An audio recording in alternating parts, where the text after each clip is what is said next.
என்னிடம் உள்ள வன்னிய புராண நூல்களை அனைவரும் அறியும்படி வெளியிடுகிறேன்.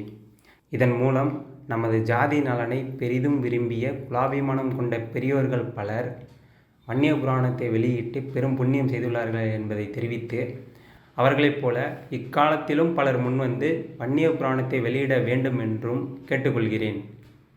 என்னிடம் உள்ள மிகவும் பழமையான வன்னிய புராண புத்தகம் 1966இல் வடார்காடு ஜில்லா வன்னியகுல சத்திரிய சங்கத்தின் சார்பாக வெளிவந்ததாகும். அச்சங்கத்தின் தலைவரும் ராஜரிஷி அர்த்தநாரீஸ்வரவர்மா ஐயா அவர்களால் வள்ளல் என்றும் போற்றப்பட்ட நமது ஜாதியை சேர்ந்த திரு அருணாச்சலம் பிள்ளை அவர்களின் பெரும் முயற்சியால் இந்நூல் வெளிவந்தது என அறிய முடிகிறது. இந்நூலில் உள்ள செய்யுளையும் அதற்குரிய உரையையும் எழுதியவர் குகஸ்ரீ ரசபதி அடிகள் என வழங்கும் பிரசங்க பூஷணம் ரத்தின சபாபதி நாயகர் அவர்கள்.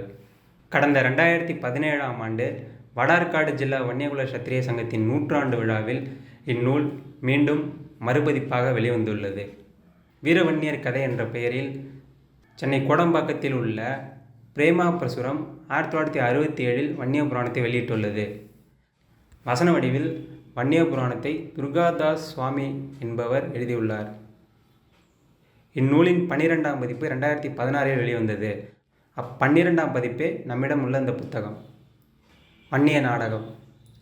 இந்நூல் 1987இல் வெளிவந்தது. பேரலையூர் என்னும் ஊரைச் சேர்ந்த திருவேங்கடம் என்பவரால் ஓலைச்சுவடியில் எழுதப்பட்டதை திரு முருகேசன் என்பவர் பதிப்பித்துள்ளார். இந்நூல் அரியலூர் மாவட்டம் ஜெயங்கொண்ட சோழபுரம் அருகே உள்ள வல்லம் என்னும் ஊரில் உள்ள நாட்டுப்புற ஆய்வுக்குடில் மூலம் வெளிவந்துள்ளது. வன்னியர் புராணம். 1991இல் இந்நூல் வெளிவந்துள்ளது. இந்நூலில் உள்ள செய்யுளுக்கு புலவர் கிருஷ்ணன் அவர்கள் தெளிவுரை எழுதியுள்ளார்கள். சேலம் புதிய பேருந்து நிலையம் அருகே உள்ள அருண்மொழி பதிப்பகம் மூலம் இந்நூல் வெளிவந்துள்ளது. வீரவன்னிய நாடகம் 2016இல் வெளிவந்தது.